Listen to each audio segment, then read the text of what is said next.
सबके लिए आज जो भी प्रभु की दासी को, अंजू दीदी को, अंजना फ्रांसिस, यद्यपि वो जबलपुर में नहीं है अभी, मुंबई से प्रचार करेंगी और हम उनका स्वागत करते हैं। सब हमारे दबोरा समूह की सबसे सीनियर बहन है। प्रभु आपको बहुत आयत से अच्छी हेल्थ दे और इस्तेमाल करे।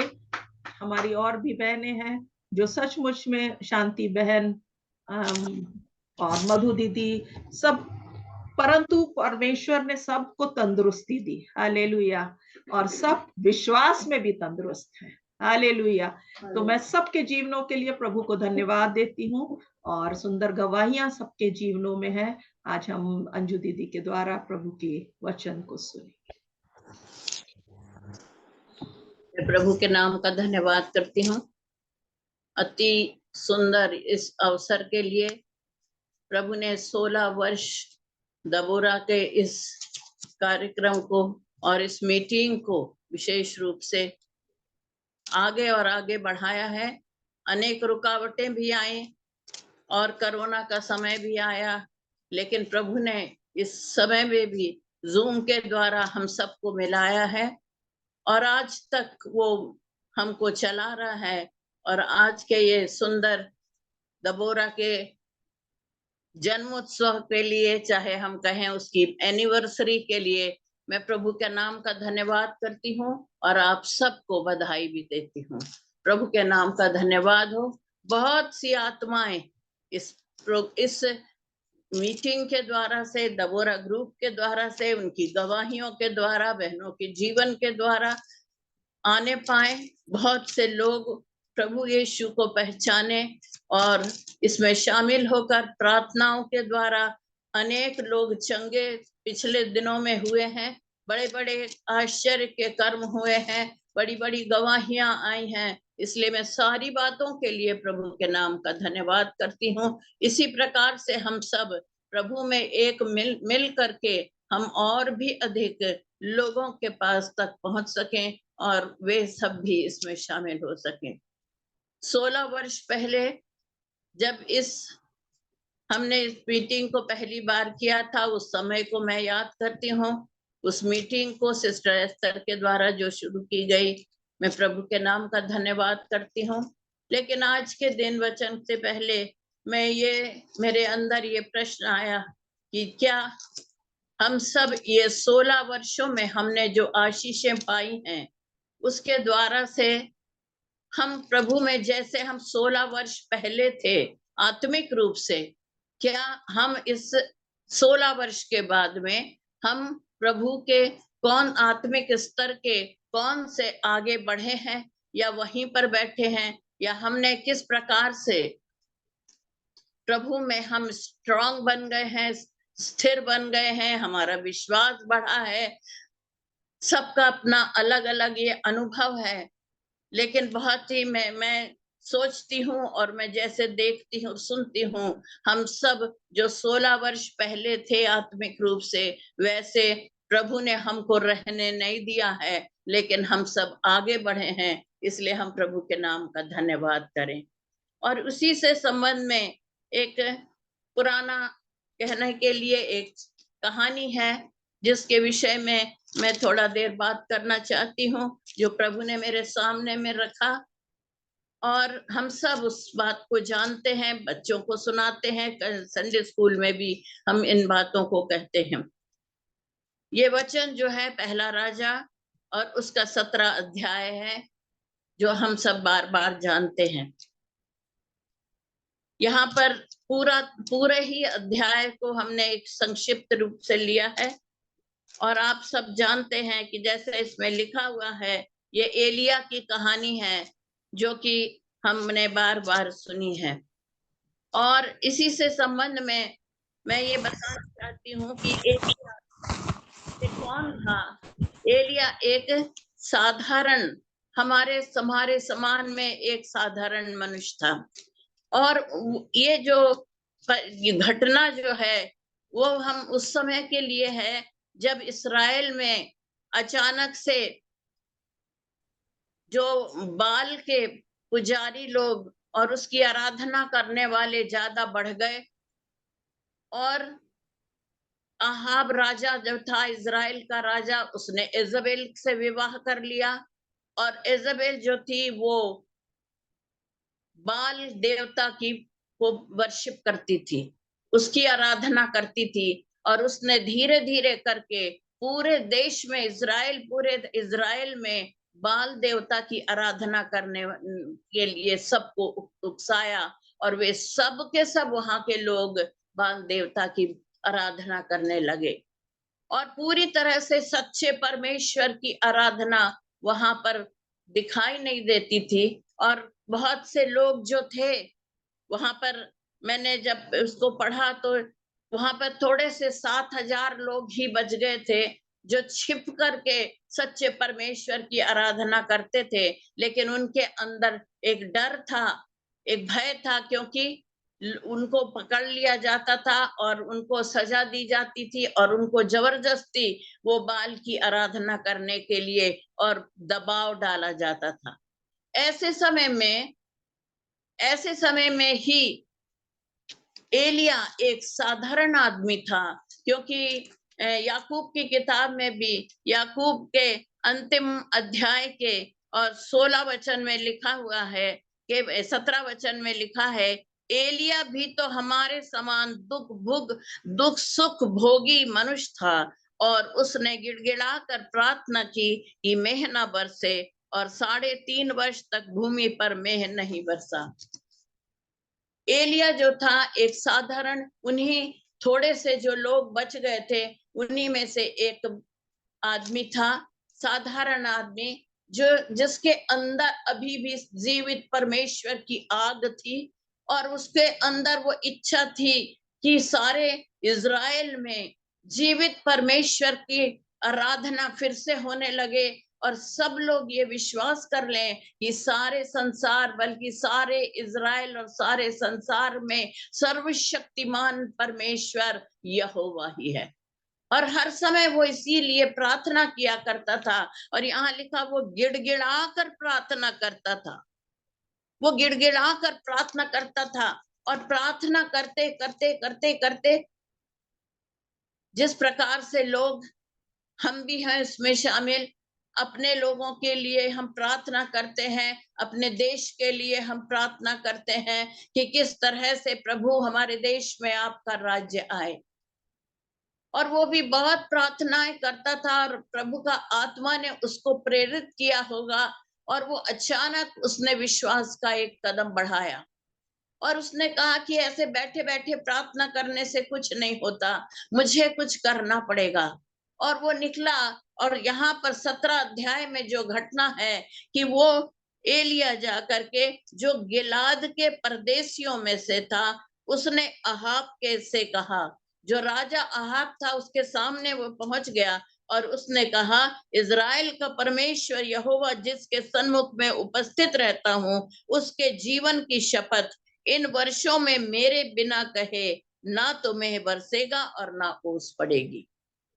परमेश्वर के वचन, उसकी आज्ञा को लेकर, उसके नाम से, परमेश्वर के नाम से वो वहां जाकर राजा के सामने हियाव बांधकर खड़ा हो गया। हियाव बांधकर वो खड़ा हो गया और उसने कहा, इज़राइल का परमेश्वर यहोवा जिसके सन्मुख में उपस्थित रहता हूँ, उसके जीवन की शपथ, उसने परमेश्वर की शपथ खाकर कहा, मेरे कहे बिना ना तो मेह बरसेगा, ना तो मेह बरसेगा और ना ओस पड़ेगी। इतना हियाव परमेश्वर की आत्मा के द्वारा उसको मिला, और वो प्रार्थना करते करते करते थक गया था।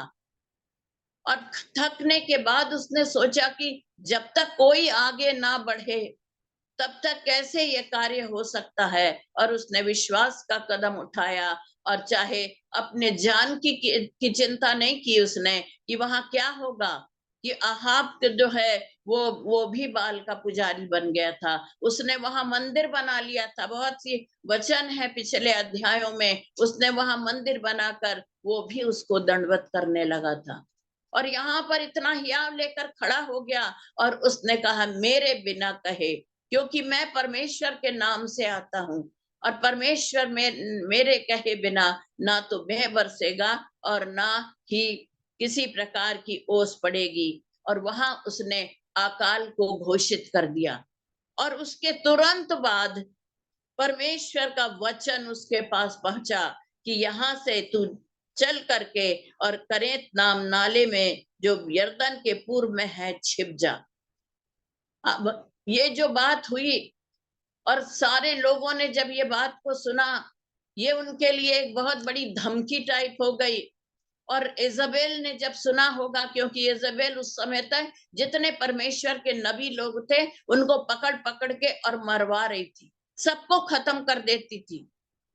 और उसने जब ये धमकी सुनी, क्योंकि वहां पर इसने तो वो उसको परमेश्वर ने किस प्रकार से वचन उसी समय भेजा कि तू तुरंत जा करके करेत नाम नाले में जो यरदन के पूर्व है छिप जा, उसी नाले का पानी पिया कर, और मैंने कौओं को आज्ञा दी है कि वे तुझे वहां खिलाएं। परमेश्वर का प्रोविजन है। जब हम विश्वास के साथ आगे कदम बढ़ाते हैं, हियाव से आगे कदम बढ़ाते हैं, केवल हम घरों में प्रार्थना ही करने वाले ना हो, लेकिन विश्वास का कदम बढ़ा करके हम आगे चलने वाले हों, और तब परमेश्वर हमारी अगुवाई करेगा और आगे क्या करना है वो हमको सिखाएगा। और यहाँ पर उसकी रक्षा के लिए परमेश्वर ने उससे कहा कि तू करेत नाले में जाकर छिप जा और वहीं पर रहना, वहीं रह करके तुझे वहां पर कौवे खाना खिलाएंगे, और उसी नाले में तू उसका पानी पिया कर, और वहीं पर तुझे कौवे खाना खिलाएंगे। और वो वहां से चला, यहोवा का वचन मान कर वो करेत नाम नाले में जाकर छिप गया। यहाँ थोड़ी सी देर हम रुक करके दूसरे पहलू को हम देखेंगे। परमेश्वर ने उसको नाले में छिपा दिया, एक सीक्रेट प्लेस में, ऐसे स्थान पर जहां पर कोई उसको देख नहीं सकता था। ऐसे स्थान पर उसको छिपना पड़ा, क्योंकि जो राजा था उसके भेदिए, उसके लोग, उसके इजबेल के लोग सारे उसको ढूंढने लगे मार डालने के लिए। और ऐसे एक सुरक्षित स्थान पर, एक नाले के पास जो गुप्त स्थान था, वहां पर परमेश्वर ने उसको छिपा लिया, वहां ही उसके खाने का पीने का प्रबंध किया। अब हम देखते हैं क्यों उसको वो नाले में छिपा रहा। और देखिए, आपको सब मालूम है, इसलिए मैं ज्यादा उस कहानी को नहीं बोलूंगी। कौओं के द्वारा भोजन मिलना किसी को बहुत ही मुश्किल है। कभी कभी हमेशा भोजन के लालची रहते हैं, और कहीं पर भी रहता है तो उसको वो खा लेते हैं।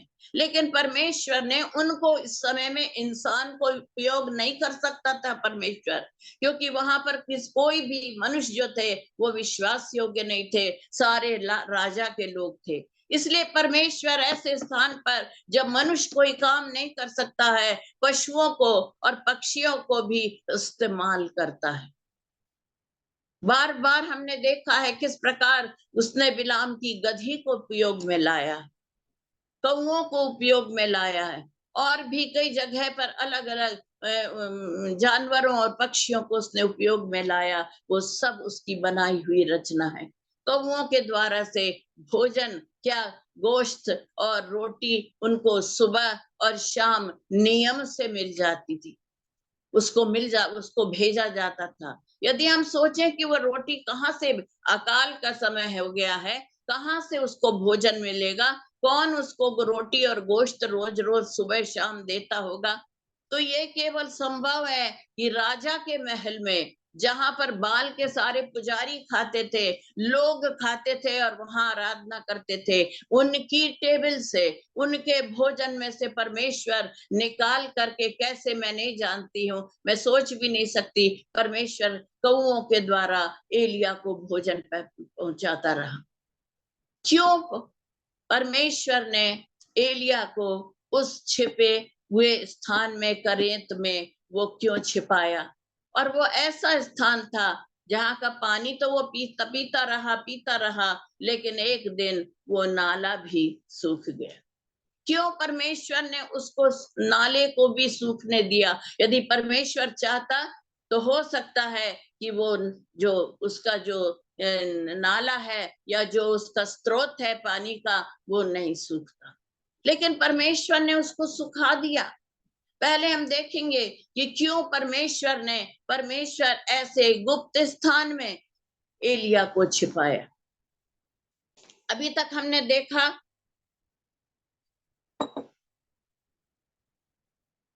एलिया एक साधारण मनुष्य है। अब वो आगे विश्वास से आगे चलकर परमेश्वर के लिए कोई काम करना चाहता है।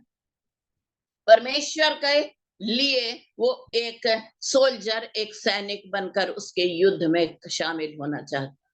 हमारी तरह ही हम सब बहुत चाहते हैं कि हम भी परमेश्वर के द्वारा उपयोग किए जाएं। हम जैसे हैं अपने अपने घरों में, लेकिन हम चाहते हैं हम उसके उपयोग का बर्तन बन जाएं, ताकि परमेश्वर हमको उपयोग में लाए। इसके लिए परमेश्वर एलिया को वहां पर एक सैनिक बनने के लिए, एक प्रभु का एक इंस्ट्रूमेंट बनने के लिए वहां पर वो उसने उसको छिपा दिया। और वहां वो उसको क्यों छिपाया?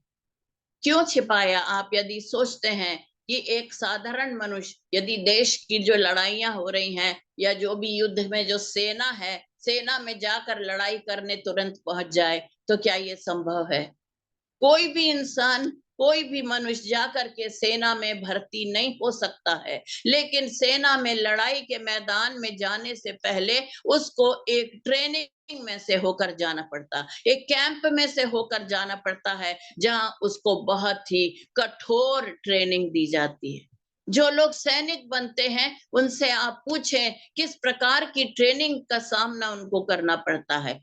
वहां पर किसी व्यक्ति विशेष की इच्छा नहीं चलती है कि मैं क्या करूं, मैं जो है वहां पर सब खत्म हो जाता है, लेकिन केवल अधिकारी जो आज्ञा देता है वही उन सोल्जर्स को, बनने वाले सोल्जर को मानना पड़ता है। चाहे वो गलत हो, चाहे वो सही हो, चाहे वो हमको अच्छी लगे ना लगे, लेकिन हमको अपने सुपरवाइजर, अपने बॉस की आज्ञा को मानना ही है। और इस प्रकार से वो हमारा जो सेल्फ है, हमारा जो अंदर का अपनी इच्छाएं हैं, या हमारा जो हट है, या हमारा जो अंदर जो इच्छाएं हैं, जो जिद्दपन है, या जो भी आप कहें, परमेश्वर उसको हटाना चाहता है। जब हम प्रभु का इंस्ट्रूमेंट या उसके सेवक या उसका पात्र बनना चाहेंगे, प्रभु नहीं चाहता है हमारी इच्छा, वो अपनी इच्छा के द्वारा हमको बनाना चाहता। हमारे सेल्फ को, यदि जब तक उसने कहा कि जो मेरे पीछे होना चाहे वो सबसे पहले क्या करे, अपना इनकार करे। अपना इनकार करे मतलब क्या है? अपनी इच्छाओं को, अपनी सारी बातों को छोड़ दे। मैं जो एक घमंड, एक अहम बोलते हैं, वो सारी बातें दूर हो जाएं। और उसके सिवा ही हमारे जीवन में यदि किसी प्रकार का भय है लोगों का, अरे लोग क्या कहेंगे, अरे लोग देखेंगे तो क्या बोलेंगे, मुझे ये नहीं आता, मुझे वो नहीं आता, हम इस तरह की बातें हमारे जीवन में रुकावट बन जाती हैं। ये सारी रुकावट जब हम वहां पर सैनिक बनने जाते हैं वो नहीं चलती, लेकिन जो कुछ उनका जो अधिकारी है जो बोलता है वही करना पड़ता है। रात और दिन जब आज्ञा मिले तब उनको उठ करके वैसे ही चलना पड़ता, उनको उनके अनुसार कपड़े भी उनके अनुसार पहनना पड़ता। बहुत कठिन ट्रेनिंग होती है, ऊपर चढ़ते, नीचे चढ़ते, दौड़ते हैं, भागते हैं, और अपने आप को पूरी तरह से वहां पर उसके योग्य बनाते हैं, एक योद्धा के रूप में बदल देते हैं। इसी प्रकार से परमेश्वर एक साधारण मनुष्य को यहाँ पर जब योद्धा बना रहा है, परमेश्वर का योद्धा, परमेश्वर के कामों को करने वाला ही समझ लें, जिसको वो उपयोग में लाए, उसमें सबसे पहले वो हमारा सेल्फ, हमारी इच्छाएं सब कुछ काट डालना चाहता। हमारे अंदर जो गैर जरूरी बातें हैं, जो घमंड है, जो खुदगर्जी है, जो स्वयं का हट है, या जो भी विद्रोहपन है, रिबेलियन जिसको बोलते हैं, ये सारी बातों को वो दूर करना चाहता है। और इसीलिए वो चाहता है जब तक हम पब्लिक में रहेंगे, हम सबके साथ में मिले रहेंगे, ये काम संभव नहीं है। इसलिए प्रभु अलग रहने के लिए ले जाता है, अलग कर देता है घर से और पब्लिक से दूर ले जाता है, ताकि हम उसकी संगति में बैठें, उसको समय दें और उसके साथ मिल करके पवित्र आत्मा की सामर्थ से अपनी इच्छाओं और हर एक प्रकार की गलत आदतों को छोड़ दें। मैं बहुत शॉर्ट में बोल रही हूँ, इसलिए एक एक में इसमें बहुत सारे पॉइंट हैं, किस प्रकार से हम अपने आप को काट करके, छांट करके परमेश्वर की इच्छा के अनुसार वहां बनना है। वो एक हिडन प्लेस जो है, छिपा हुआ स्थान, लोगों से छिपा हुआ स्थान, पब्लिक से, घर से, दूसरी जो भी चारों तरफ की भीड़ है हमारे चारों तरफ, उससे अलग प्रभु करके हमको वो बातों को सिखाता है। आप देखेंगे कि मूसा को सेवकाई से, मूसा ने सब कुछ सीखा, लेकिन जब सेवकाई का समय आया, उसको प्रभु 40 वर्ष तक वो रेगिस्तान मरुस्थल में घूमता रहा, भेड़ बकरियां चराता था, जहां उसको वो जलती हुई झाड़ी का दर्शन हुआ और उसकी सेवा उसको सौंपी गई।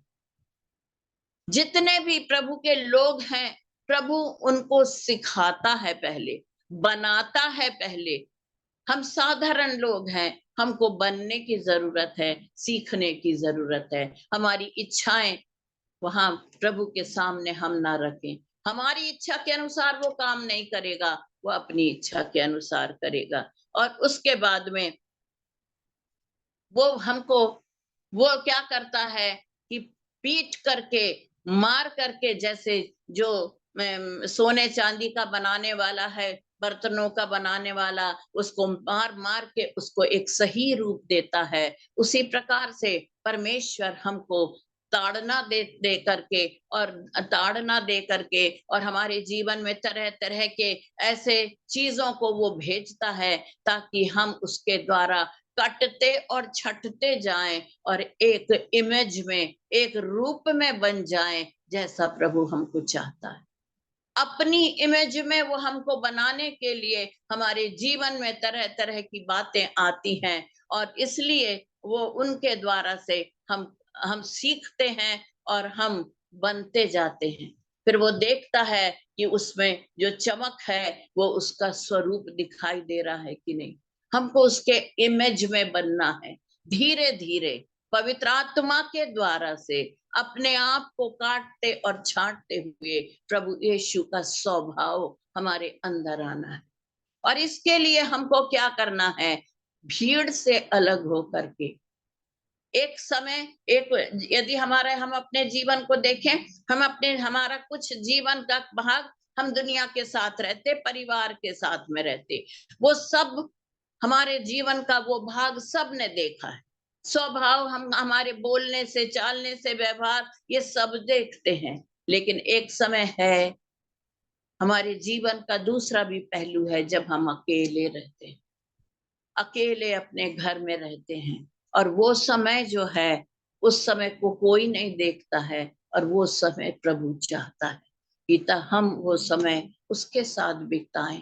यदि हम प्रभु की सेवा करना चाहते हैं, तो हमको प्रभु के साथ समय बिताना है, उसके वचन को पढ़ने में, उससे प्रार्थना करने में, गिड़गिड़ा कर प्रार्थना करने में, उसकी उपस्थिति में बैठ करके अपनी इच्छाओं को, अपनी जो आदतें हैं, गैर जरूरी बातें हैं, उनको प्रभु के सामने हम रखें कि प्रभु हमको आप काटिए, छांटिए और अपने योग्य बनाइए, ताकि आपका स्वभाव हमारे अंदर आ सके। हम आपकी मर्जी में, आपके मकसद में वो इंस्ट्रूमेंट बन सके, वो इंसान बन सके जो आपके योग्य बन जाए। जैसे पौलुस तो इतनी सारी बातें कुरिन्थियों में कहता है कि मैं ये करता हूँ, मैंने कोड़े खाए, मैंने ये किया, मुझे घसीटा गया, बंदी गृह में डाला गया, लेकिन वो इसी प्रकार से काटा और छांटा गया। प्रभु ने अपने जितने भी लोग हैं, आपको सब कहानियां मालूम है, लोई वचन के बारे में मालूम है किस प्रकार से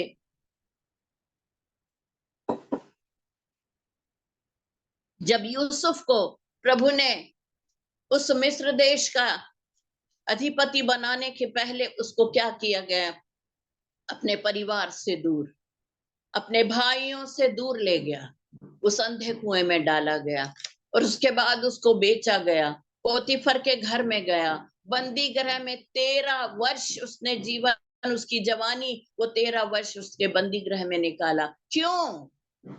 वो तो निर्दोष था, लेकिन प्रभु उसको बना रहा था। क्योंकि वचन में भी, भजन संहिता में सब वचन पढ़ने का समय नहीं, ये लिखा है कि वो उसको अपने वचन की कसौटी पर तब तक कसता रहा जब तक वो उसके योग्य नहीं बन गया। प्रभु अपने दासों को अपने को इस तरह से कसता है, कसौटी में कसता है। हमारे लिए ये काम बहुत कठिन लगता है। यूसुफ एक बच्चा था, जब उसको भाइयों से अलग कर दिया गया और उसको वहां बेच दिया गया, वो जवान था जब उस पर झूठे दोष लगाए गए, उसकी सारी जवानी वो बंदी गृह में उसने निकाली और तब जा करके प्रभु ने उसको मिस्र देश का वहां पर अधिपति बनाया, ताकि इस्राएल के लोग, उसके भाई बहन सब लोग आकर के वहां से भोजन वस्तु ले ले। कई लोगों का जीवन है, केवल यूसुफ का नहीं है। मूसा को बनाया, उसने दाऊद को बनाया, उसका अभिषेक हो गया बचपन में, लेकिन उसके बाद में वो जगह जगह फिरता रहा, उसका शाऊल उसका पीछा करता रहा, लेकिन जब तक वो नहीं बन गया तब तक उसने वो ऐसा ही परेशान घूमता था। लेकिन जब वो प्रभु ने उसको बना लिया, वो प्रभु को अच्छी तरह से उसने पकड़ लिया, उसने उसको जान लिया, तब उसने एक बार ला करके वो गोलियत के सामने खड़ा कर दिया और उसने कहा, मैं कुछ नहीं हूं, मेरे पास ना भाला है ना बर्छी है, लेकिन मैं यहोवा परमेश्वर के नाम से आता हूं। ऐसे ही किसी को ला करके, कोई भी जो साधारण है, वो जब तक उसको उसकी ट्रेनिंग नहीं मिल गई, जब तक वो प्रभु अपना जीवन उसके अंदर नहीं भर देगा, हम उस तरह से वो दुख का सामना करने के लिए युद्ध में शामिल नहीं हो सकते। इसीलिए एलिया को परमेश्वर ने उस छिपे हुए स्थान में वहां पर छिपा दिया। वहां पर इसके पहले वो एक दुख सुख भोगी मनुष्य था, जैसा लिखा हुआ भी है। वहां पर जब उसको छिपा दिया गया, अकेलापन, सबसे पहले उसको लगा होगा, कहा मैं अंधेरे में, यहाँ पर परमेश्वर ने मुझको छिपा दिया। वो सोचता होगा, उसने मुंह से कुछ भी नहीं कहा, और यहाँ पर वो उसको अकेलापन मिला, उसको अंधेरा मिला, वो बहुत सी बातों में उसने सोचा होगा, और उसको वो इच्छाओं को उसने अपनी दबाया, और उसने देखा कौवे भोजन लेकर आ रहे हैं। उस समय में जो कौवे थे, उस समय कौवों से कोई भी, अब आज भी वो है कि कौवों से लाया हुआ भोजन कोई भी नहीं खा सकता, इवन छू भी नहीं सकते, क्योंकि कौवे को उस समय में एकदम अशुद्ध एक पक्षी माना जाता था, जो कि व्यवस्था विवरण में भी लिखा हुआ। उसको छूना भी अशुद्ध बना देता था, लेकिन प्रभु ने उसी जानवर को यूज करके और अपने दास को खाना खिलाया।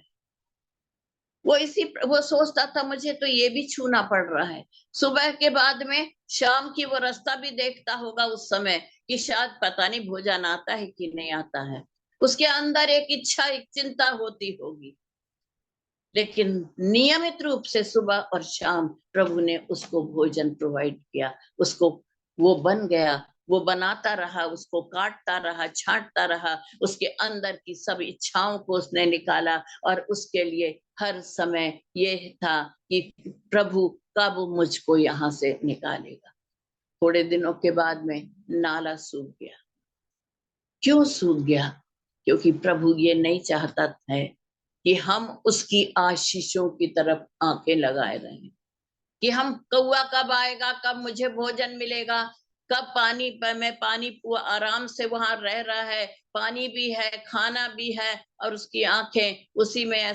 वो नहीं चाहता है कि हमारी आंखें आशीषें पाने की ओर लगी रहे, प्रोविजन की ओर लगी रहे। हमको प्रभु से क्या मिल सकता है? हम क्यों आते हैं प्रभु के पास? हम चंगाई पाने के लिए, हमारे बच्चे को नौकरी मिल जाए, हमारे बच्चे की शादी हो जाए, इस प्रकार की आशीषें पाने के लिए हम आते हैं। यहाँ पर फिलिपियों की पत्री में लिखा हुआ है 2 अध्याय के, और 2 अध्याय फिलिप्पी और 2, मुझे बहुत अच्छा वो वचन लगा कि सब लोग अपने अपने स्वार्थ की खोज में लगे रहते हैं।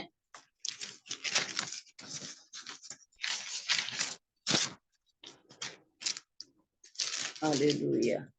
सब अपने अपने स्वार्थ की खोज में लगते हैं। यहाँ पर 2 अध्याय का 21 वचन में लिखा है, क्योंकि सब अपने स्वार्थ की खोज में रहते हैं, ना कि यीशु मसीह।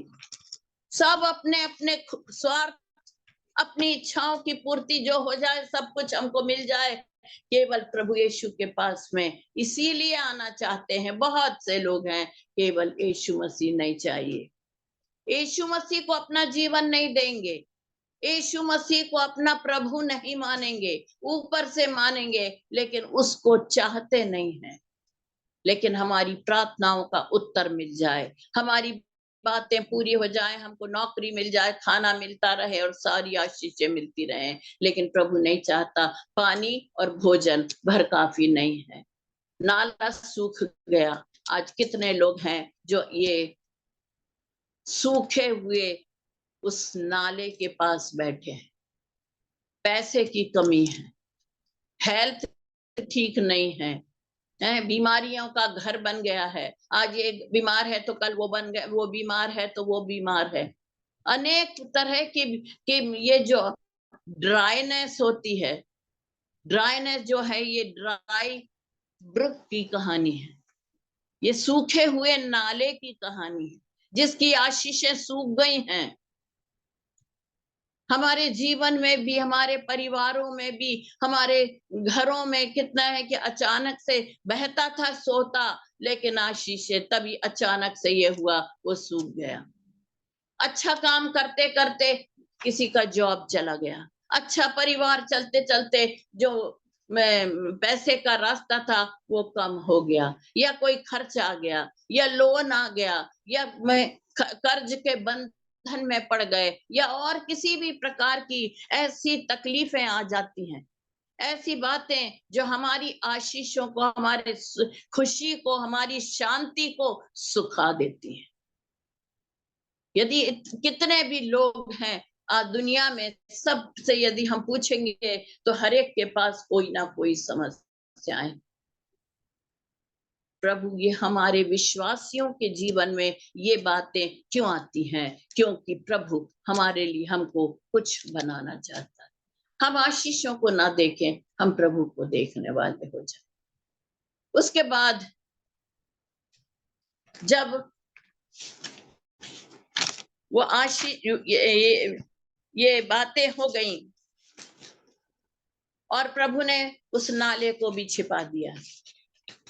एलिया वहीं पर बैठा है, वो कहीं भी नहीं भागा। अरे पानी भी नहीं मिल रहा, अब तो यहाँ पर इतनी परेशानी है, और ये मैं इतने दिन हो गए हैं, कितने 1 वर्ष के करीब वो वहां पर रहा, 1 वर्ष के करीब वहां पर रहा, और वही खाता रहा, पीता रहा, और फिर अचानक पानी बंद हो गया।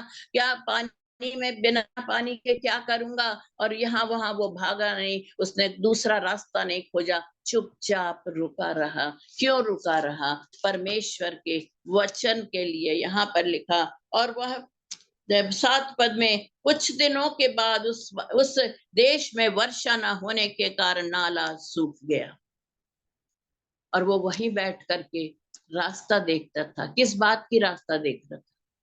अब प्रभु क्या आज्ञा देगा, अब प्रभु का क्या वचन आएगा, किसने ये प्लान किया था, किसने उसको यहाँ भेजा था। जब हमारे जीवन में ये परिस्थितियां आती हैं, ये परिस्थिति में यदि हम प्रभु की मर्जी में चल रहे हैं, तो ये सारी परिस्थितियां हमको कुछ बनाने के लिए आ रही हैं। हमको डरना नहीं है, हमको घबराना नहीं है, क्योंकि प्लान उसका है। वो हमको यहाँ लाया है, उसने हमारे जीवन में यहाँ तक हमको पहुंचाया है। अब ये नाला भी सूख गया, कोई बात नहीं, ये भी हम प्रभु के प्लान में हैं, हम उसके प्लान में हैं। और अब तब यहोवा का वचन उसके पास पहुंचा कि उठ करके सारपत नगर में जा और वहीं रह। अब ये सारपत नगर जो है वो वहां पर नहीं है इजराइल के, वो बाहर, वो अन्य जाति की के जगह पर है, अन्य जातियां जहां रहती हैं, इजबेल के लोग वहां रहते हैं, उस स्थान पर वो भेज रहा है परमेश्वर। शत्रुओं के देश में परमेश्वर भेज रहा है, शत्रुओं के देश में उसको एलिया को भेज रहा। चुपचाप वहां से उठा और सारपत की ओर वो वहां से चल दिया और सारपत पर गया। और यहाँ पर उसने, परमेश्वर ने पहले ही उससे बात की कि वहां पर मैंने एक विधवा को तेरे खिलाने की आज्ञा दी है। हमारे लिए हमारा प्रभु हमारे जाने से पहले हमारे आगे आगे चलकर सब बातों की चिंता करके सब बातों का प्रबंध करता, जैसे एलिया के लिए किया। पहले से कौओं को आज्ञा दी कि वो तुझको खिलाया करें, पहले से विधवा को ये बता दिया कि यहाँ पर वो विधवा के घर में पहुंच गया, क्योंकि मैंने वहां की विधवा को तेरे खिलाने की आज्ञा दी। कैसे आज्ञा दी है विधवा को हम नहीं जानते, और कहानी भी हम आगे नहीं बढ़ेंगे, लेकिन वहां पर उसने जब वो गया, वहां पर केवल परमेश्वर के वचन के अनुसार उसकी आज्ञा को लेकर आग बंद करके उस देश में, उस जगह पर चला गया। और जब वो जैसे ही अंदर घुसा तो उसको एक स्त्री, एक विधवा मिली जो कि लकड़ी बीन रही थी, आपको मालूम है। और वो उससे बिल्कुल आंख बंद करके वो उसके पास चला गया। उसको लगा कि ये ही गरीब महिला है जो लकड़ी बीन रही है, और उससे वो बात करने लगा और उससे बोलता है कि मुझको एक रोटी दे और उसके संग थोड़ा सा पानी दे और उसके संग एक रोटी भी लेकर आ।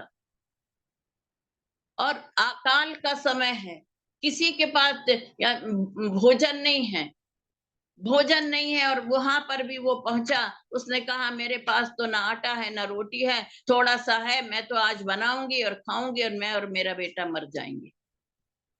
अब यहाँ वहां से खाली सूखे नाले से उठ करके जहां आया है, वहां पर भी खाली बर्तन उसको मिल रहे हैं, खाली बर्तन है। उसको खाली बर्तनों के स्थान पर परमेश्वर लाया है, और कुछ बताने के लिए और कुछ सिखाने के लिए, और उसके बाद में अपने जीवन को उसके द्वारा प्रकट भी करना। उसको इससे ज्यादा कि मैं तुझको जहां पर लेकर आया हूं वहां तुझे केवल अब तकलीफ नहीं होगी, लेकिन तेरे जीवन से कोई आशीष भी पाएगा।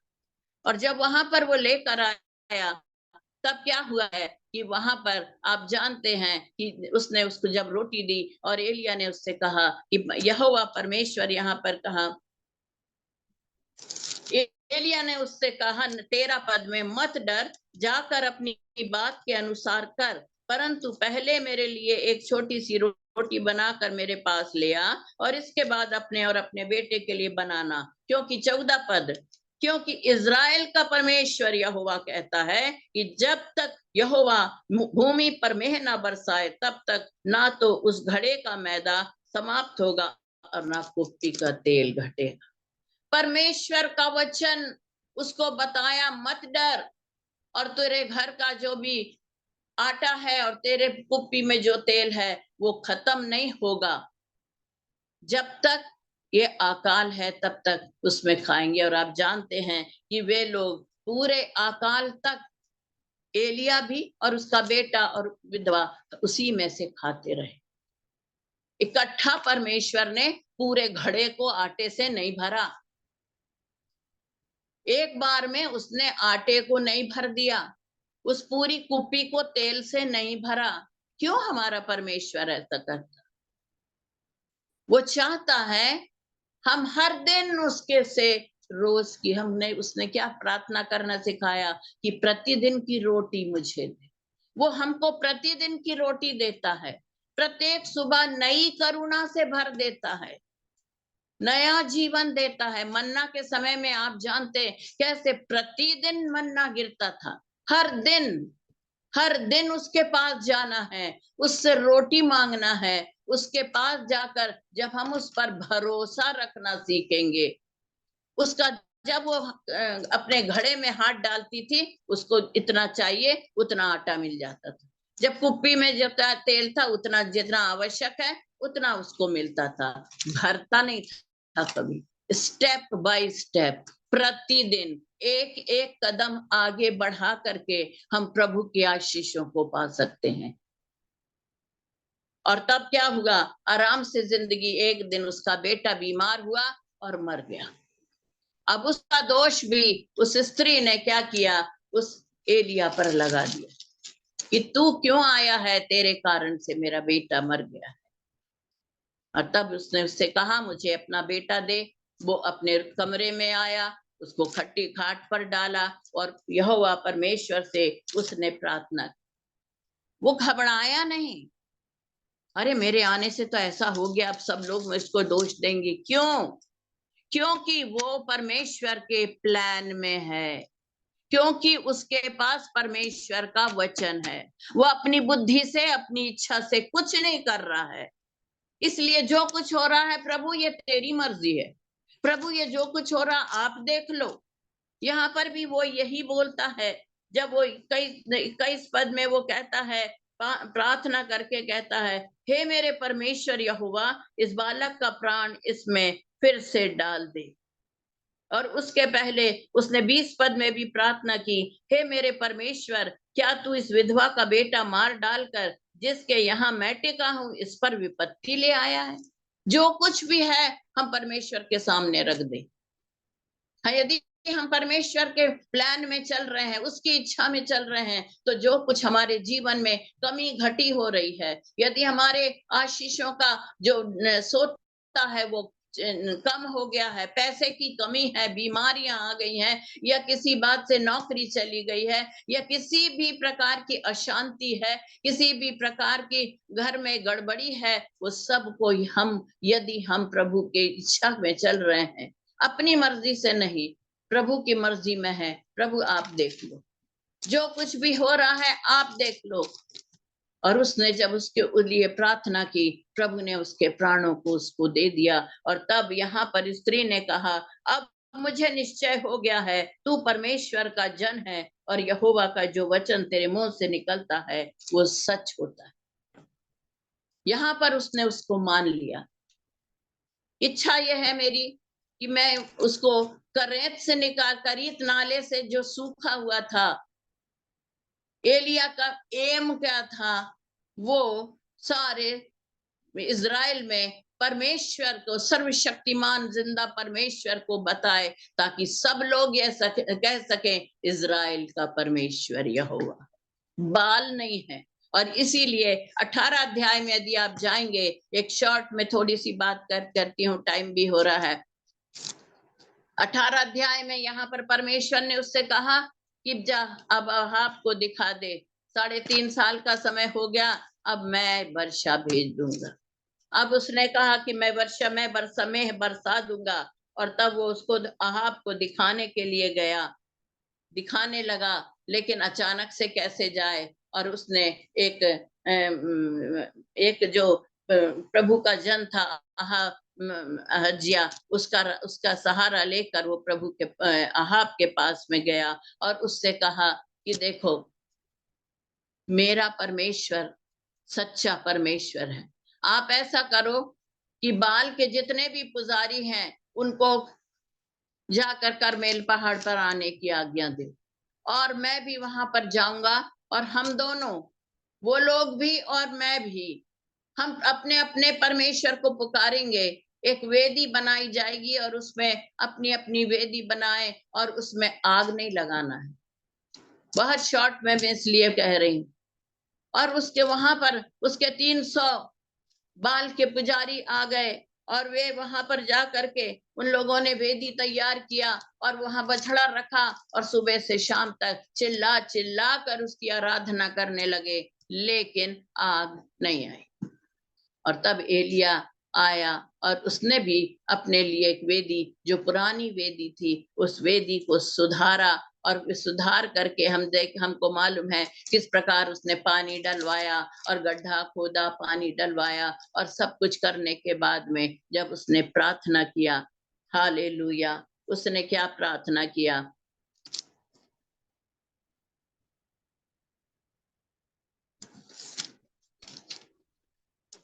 36 पद में लिखा है, फिर भेंट चढ़ाने के समय एलिय्याह नबी समीप जाकर कहने लगा, हे अब्राहम, इसहाक और इस्राएल के परमेश्वर यहोवा, आज यह प्रकट कर कि इस्राएल में तू ही परमेश्वर है और मैं तेरा दास हूँ और मैंने ये सब काम तुझसे वचन पाकर किए हैं। मैंने जो कुछ किया वो सब तुझसे वचन पाकर किया है।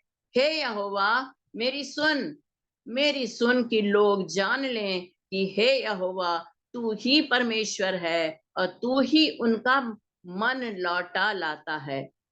और तब क्या हुआ? कितनी पावरफुल, कितनी सामर्थ से भरी हुई प्रार्थना उसने की। हे परमेश्वर, इज़राइल के परमेश्वर, आज तू ये बात को प्रकट कर दे कि तू इज़राइल का परमेश्वर। ये झूठा हुआ, झूठे बाल के पुजारी तुझको देवता बनाकर पूज रहे हैं और ये पूरे इज़राइल में पूरे जगह से परमेश्वर का नाम मिट गया है। लेकिन आज मुझे प्रभु, यहाँ पर मैं तेरा दास हूँ और मैं ये चाहता हूँ कि आज इज़राइल भर में ये प्रकट हो जाए कि तू इज़राइल का परमेश्वर है। और हे यहोवा, मेरी सुन लें कि ये लोग जान लें कि यहोवा तू ही परमेश्वर है और तू ही उनका मन लौटा लाता है। और तब यहोवा की आग आकाश से प्रकट हुई और होम बलि की लकड़ी और पत्थरों और धूलि सबको भस्म कर दिया और गड्ढे में जल को सुखा दिया। यह देखकर सब लोग मुंह के बल गिर कर बोल उठे, यहोवा ही परमेश्वर है, यहोवा ही परमेश्वर है। कितना बड़ा काम! साधारण एक आदमी करेत के सूखे नाले से निकल करके, सारपत के सूखे बर्तनों में से खा करके, परमेश्वर के सामर्थ्य ने, परमेश्वर के वचन ने, परमेश्वर की अगुवाई के कारण उसको लेकर के उसके अंदर जो आग थी कि सारे लोग इज़राइल में यहोवा को परमेश्वर मान ले। और सारे आगे आप पढ़ेंगे तो लिखा, बाल के नबियों को पकड़ लिया और वहां पर एलिय्याह ने उन्हें किशोन नाले में जाकर मार डाला। बाल के सारे पुजारी मार डाले गए और परमेश्वर का नाम ऊंचा हुआ। इस्राएल में आज भी वही परमेश्वर है। वो प्रकट करता है कि इस्राएल में एक ही परमेश्वर है और वो यहोवा परमेश्वर है। और यदि आज हम उस पर इतना भरोसा रखेंगे तो वो भी हमारे ड्राई ब्रुक में से, सूखे हुए नाले से हमको निकाल करके और उस करमेल की चोटी पर पहुंचाएगा, उस करमेल पहाड़ की चोटी पर पहुंचा देगा और हमको विजय के उत्सव में लिए चलेगा। परमेश्वर अपने वचन पर आशीष दे। हमको पहले अवश्य है, बहुत पहले, कि हम करमेल की पहाड़ पर पहुंचे। करमेल की चोटी पर जाके हम जय जयकार करने से पहले हमको क्या करना है? हमको उस छिपे हुए स्थान में जाकर प्रभु की संगति करना है, उसकी फेलोशिप में रहकर उससे अपने जीवन को नापना है, तौलना है और जो गलतियां हैं जो मान करके हमको उससे सीखना है, उससे हम सामर्थ पाना है और वहां हमको सामर्थ मिलेगी। हमारा जीवन उसकी दृष्टि में उसके योग्य बन जाएगा और तब हम करमेल की चोटी पर जाकर उसका जय जयकार कर सकेंगे। प्रभु अपने वचन पर आशीष दे। आमीन। हालेलुया। प्रभु हमको जिस स्थान पे रखा है, हम लोग वो कल्पना नहीं कर सकते। जब हम मांगते तो हैं आशीष, लेकिन परमेश्वर ये उस लेवल तक जहां हमें पहुंचाना चाहता है, वो हमारी क्षमताओं को बढ़ाता है उस परिस्थिति में रख के। और जो आज हमने बहन से सुना है, 17 के एक शब्द को मैं बोलना चाहूंगी कि जब आज्ञा मिली कि तुझको करीत की तरफ जाना है, तब और सवेरे और सांझ को कौओं से तुझे ये खिलाया जाएगा। जो भी बात परमेश्वर ने उससे बोली, तो 5वें पद में बोलता है, यहोवा का यह वचन मान कर, यहोवा का यह वचन मान कर वह यरदन के सामने गया। तो जैसा हम सुने सीखे कि स्टेप बाय स्टेप परमेश्वर ऊंचा, पहले स्टेप में यदि हम डिनाय कर देते हैं, पहले स्टेप में यदि हम परमेश्वर जो आत्मा में एक कदम आगे बढ़ाने को बोलता है, और यदि हम परिस्थितियों को देख के डर जाएं या हम लज्जा की बात समझें अपने जीवन में उन बातों के लिए, तो हम उस परमेश्वर को वो महिमा नहीं दे पाएंगे जो परमेश्वर मुझसे और आपसे चाहता है। आइए धन्यवाद करें कि प्रभु ने हमें जिन परिस्थितियों में रखा है, आज हम शांति में हैं, आशीष में हैं, लेकिन जो थोड़ा समय पृथ्वी पर क्लेश का बचा है, अब उसमें हम ऐसे जो वातावरण चल रहा है तो कठिन लगता है कि हम कैसे जिए। और मैं ये बात को कुछ समय से ऐसा रियलाइज कर रही हूं कि छोटे छोटे जो परिस्थितियां थी उसमें हमने प्रभु की महिमा को देखा है। अब बड़ी बड़ी विकट संकट और विपरीत परिस्थितियां वो बढ़ती जा रही हैं। वो तनाव बोलो या वो संकट काल बोलिए, सब कुछ का वो पैमाना है वो बढ़ गया है, और उसमें भी प्रभु हमको आगे ले जाना चाहता है। उस परिस्थिति में भी परमेश्वर हमको ऊंचा उठाना चाहता है। इसलिए नहीं कि मेरा और आपको वो छुटकारा और आनंद भर मिलता रहे, परंतु हम आज एलिया से जो सीखे हैं कि हमारा भी वो उत्तरदायित्व हो जाए, हमारा भी वो मोटो हो जाए, हमारा भी वो लक्ष्य हो जाए कि परमेश्वर को सब लोग जानने पाए, परमेश्वर की महानता को। क्योंकि जितना बड़ा संकट है, कहीं ना कहीं परमेश्वर उतना बड़ी योजना और प्लान को करके रखा है कि एक डिसीजन से, एक छोटी बात से, एक संकट को, क्लेश को उठाने के बाद परमेश्वर उस लेवल पे लेकर के जाएगा और परमेश्वर का ही नाम ऊंचा किया जाएगा। हम धन्यवाद करते हैं आज के वचन के लिए, और प्रभु आप सबको आशीषित करे।